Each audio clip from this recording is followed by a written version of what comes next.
yang sebesar-besarnya.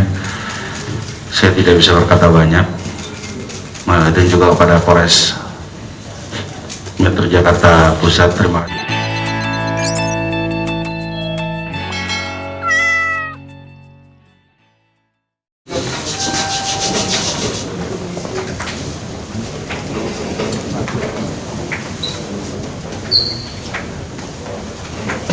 Satu lagi sini, tengah Pak.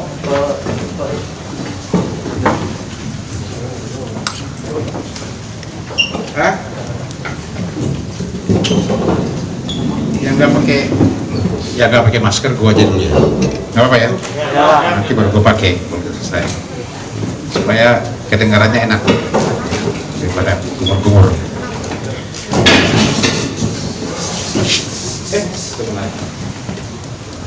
Bismillahirrahmanirrahim. Assalamualaikum warahmatullahi wabarakatuh. Yang saya hormati Pak Wakapolres Metro Jakarta Pusat, Pak Kasat Narkoba, teman-teman Kadif, rekan-rekan wartawan yang saya banggakan, yang kemarin sudah terus nelpon terus ke saya. Jam 1 malam aja masih ada nelpon. Siang ini sesuai janji saya akan merilis pengungkapan satu orang public figure, ya, public figure inisialnya RR. Ini hari Senin yang lalu sekitar pukul 5:30 sore berhasil diamankan di kediamannya, ya, oleh teman-teman dari Sat Narkoba Polres Metro Jakarta Pusat. Inisialnya adalah RR. Dia adalah public figure, biasa bermain di sinetron, ya, yang pada saat dilakukan penangkapan di kediamannya, ini adalah laporan dari masyarakat yang kita terima, kemudian dari tim bergerak ke sekitar Jalan Otista di Jakarta Timur, ya, Jatinegara kalau salah, ya. Ini kediaman orang tuanya sendiri. Dilakukan penangkapan di sana dan menemukan ada RR bersama dengan seseorang lagi namanya SA, ya. RR dan SA dilakukan penggeledahan. Di dalam tas ditemukan ada narkotika jenis sabu-sabu, beratnya 0,21 gram, ya, di dalam tas tersebut, ya. Dilakukan pemeriksaan awal, mengambil keterangan awal, RR dan SA mengakui dia baru saja pakai barang itu, ya, dan itu adalah barang sisanya 0,21. Kita ketahui RR ini adalah seorang public figure. Mungkin teman-teman sudah tahu hafal semuanya. Jadi RR ini kali keempat diamankan oleh kepolisian Polda Metro Jaya, baik itu Polda maupun Polres.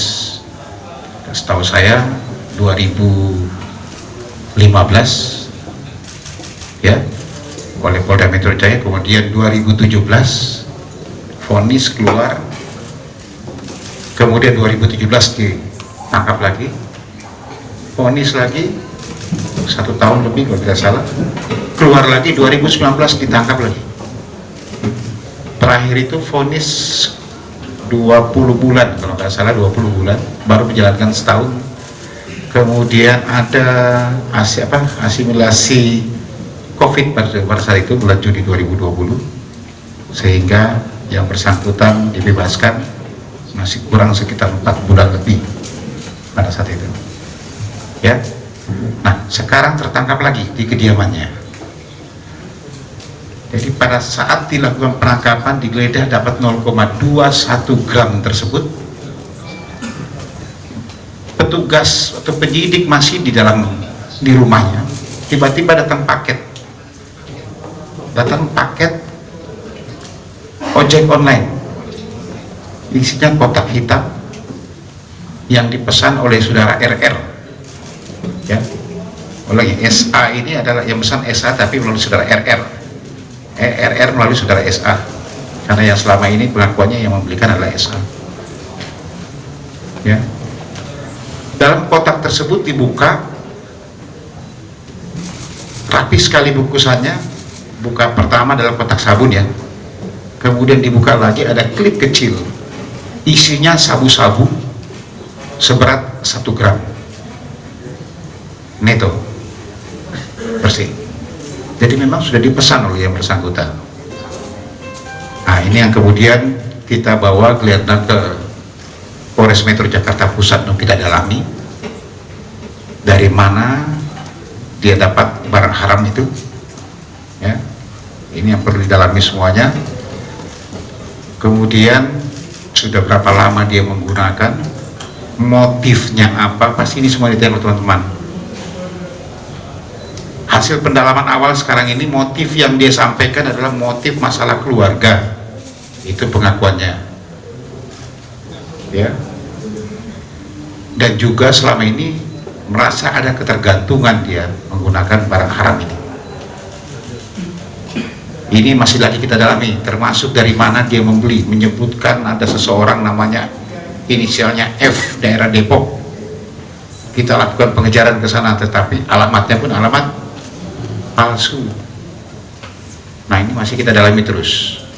Dari mana barang haram ini dan berapa lama sudah dia menggunakan barang haram ini. Karena kalau dilihat dari ketergantungannya sepertinya iya. Yang bersangkutan ini 2015 pengakuannya dia terpengaruh, ya. 2017 tertangkap lagi, sama mulai ketergantungan, termasuk 2019. Sekarang pengakuannya adalah masalah keluarga, ya. Tapi bukan jadi alasan buat kami. Penyidik masih terus akan mengembangkan kasus ini, ya. Karena kita ketahui bahwa ini kali keempat. Kalau kali keempat itu bukan lagi kesalahan, kalau kita ini sudah bisa, ini sudah, apalagi bulan puasa ini dosa ya kita ini kan, ya. Karena kita ketahui memang di kalangan artis ini kan sudah mulai ramai, marak sekali teman-teman, apalagi saya tahu nih teman-teman infotainment semuanya di sini, ya. Rata-rata memang ada beberapa oknum-oknum public figure dalamnya artis yang tertangkap kasus narkoba, yang rata-rata kalau ditanya pasti apa, urusan keluarga, kemudian juga biasa untuk menambah imun pada saat dia melakukan kegiatan apa, syuting, ya, atau mencari kesenangan di sini, terpengaruh, itu biasa, ya. Nah, ini yang perlu kami sampaikan lagi. Kami himbau kepada seluruhnya, khususnya teman-teman, karena ini masalah infotainment sini yang kita, ya, khususnya teman-teman public figure yang masih menggunakan barang haram ini, stop, ya. Kasihan, kami kasihan nanti. Jangan kau salah mencoba-coba barang haram ini yang belum, tetapi yang sudah, tolong stop. Ya, ini barang haram. Kami sudah komitmen bersama semua, Kapolda sudah menyampaikan, ya. Zero narkoba, khusus untuk Jakarta, itu adalah komitmen kita bersama. Kapolda sudah menyampaikan kepada Direktur Narkoba, ke Kasat Narkoba semuanya, tidak segala bentuk apapun yang berhubungan dengan narkoba. Masyarakat mendukung, ya. Saya yakin, karena ini adalah merusak generasi muda kita. Kasihan generasi muda kita ke depan. Udah kita sementara sedang menghadapi COVID-19, bagaimana cara memutus mata rantai, jangan lagi ditambah dengan hal-hal yang tidak benar seperti ini, apalagi di masa sekarang dalam bulan suci, kita bulan puasa, kita menjaga ibadah puasa, ya. Mudah-mudahan bisa, yang masih sering memakai bisa tobat. Ini mungkin dari saya terakhir. Terima kasih. Assalamualaikum warahmatullahi wabarakatuh. Pak, ini kan ada udah 4 kali ketangkep nih Pak. Iya. Nah, apakah ada imbauan buat ke pengadilan, apakah mau ditambah gitu Pak buat proses hukum? Kami tetap sesuai dengan aturan perundang-undangan di sini, ya, undang-undang tentang narkotika, persangkaan di pasalnya di pasal 112 subsidiar ya, pasal 114 ya, 127 ancamannya sudah jelas 6 tahun, kemudian paling tinggi 20 tahun ya. Kami tetap sesuaikan dengan prosedur sesuai persangkaan ke dia yang bersangkutan. Nanti yang memutuskan adalah hakim berdasarkan keyakinan hakim. Saya jelas pasti dari pengadilan nanti hakim sudah bisa bijak untuk bisa memutuskan yang bersangkutan ya. Pak, Oke. ditangkapnya kan di rumahnya dan ada orang tuanya, mungkin pihak keluarganya tahu atau gimana? Yang ada di rumahnya pada saat itu adalah keluarga kakaknya, karena dia satu itu adalah rumah orang tuanya. Jadi keluarganya, kakaknya beserta keluarganya ada di situ. Dia tersendiri di kamar tersendiri bersama saudara SA ini. Ya. Berarti kakaknya tahu? Ya. Kakaknya berarti tahu? Pada saat itu tidak tahu ininya, karena kan di kamar sendiri, rumahnya besar.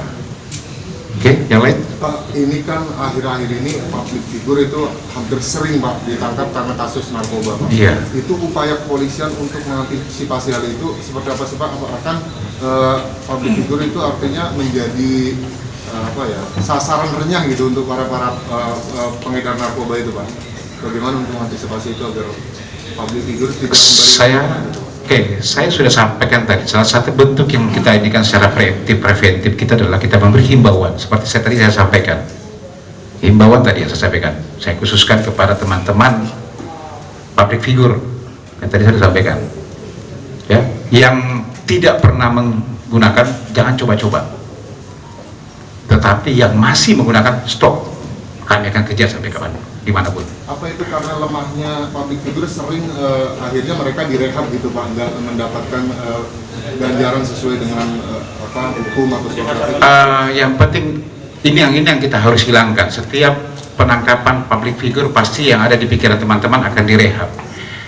Saudara RR 3 kali, ini yang keempat kali. Pak RR pernah direhab? Tidak pernah direhab Bapak ini. 3 kali itu semuanya masuk, divonis tiga-tiganya. Ya, jadi jangan membuat image tersendiri. Ya, ada mekanisme untuk rehab melalui asesmen yang ada. Ada satu lembaga yang memang punya kompeten untuk memastikan apakah yang bersangkutan memang bisa direhab atau tidak. Ya, jelas ya. Direhab pun tetap akan proses berjalan. Bukan berarti direhab terus sidangnya tidak sidang ke rumah sehat, enggak, tetap berjalan proses itu. Ya, rehab. Kalau memang harus direhab, ya memang harus direhab, kita akan rehab. Karena memang aturan perundang-undangan di situ. Ya, tetapi proses hukumnya tetap berjalan. Jadi jangan beranggapan kalau masuk rehabilitasi itu setelah itu sudah dia keluar 6 bulan pulang ke rumah, enggak. Proses tetap berjalan. Nanti akan ada melalui proses sidang. Oke? Yang lain? Iya, persuasif. Karena pada saat ditangkap, barang bukti itu ada di dalam tas yang dipegang saudara SA pada saat itu. Ya, persuasif, mau menyerahkan, kemudian juga datang, saya katakan tadi, ya, tiba-tiba masih pemeriksaan di rumahnya, datang ojek online ngantar barang milik RR. Ternyata setelah dibuka, isinya 1 gram sabu-sabu. Pesanan dari yang bersangkutan. Oke? Pak, ini kan udah 4 kali Pak pelaku RR ditangkap. Ini membeli narkobanya dengan bandar yang sama atau yang berbeda Pak? Saya sudah sampaikan tadi, ini masih kita dalami. Ya, dia sebutkan satu inisialnya F di Depok ya, di Depok. Kita lakukan pengejaran sana dengan alamat yang ini ternyata nihil. Ini masih kita dalami lagi. Makanya harus pelan-pelan Mas. Kalau untuk narkoba itu harus pelan-pelan dan memang ada sedikit kerahasiaan yang tidak perlu saya harus sampaikan di sini supaya bersangkutan tidak lari. Kalau hubungan Esa sendiri Pak dengan pelaku RR? Ini teman, iya, temanan. Kalau kurir tadi ojek online itu tahu nggak Pak kalau yang barang dikirim itu? Enggak, ojek online Mas, resmi Mas itu. Dia nggak tahu Mas. Kurirnya? Iya Mas, makanya kami dalami dari itu. Dapatlah di daerah Depok sana. Tapi Depok juga nihil dia punya orang yang bersangkutan. Oke, cukup teman-teman. Dari Rio Pak mungkin. Hah? Waduh. Salah apa mau diulang lagi gitu Pak? Ya Ntar ngomongnya ampun dong. apa mau ngulang lagi nanti atau gimana? Ya udah mau puas. Dikit aja.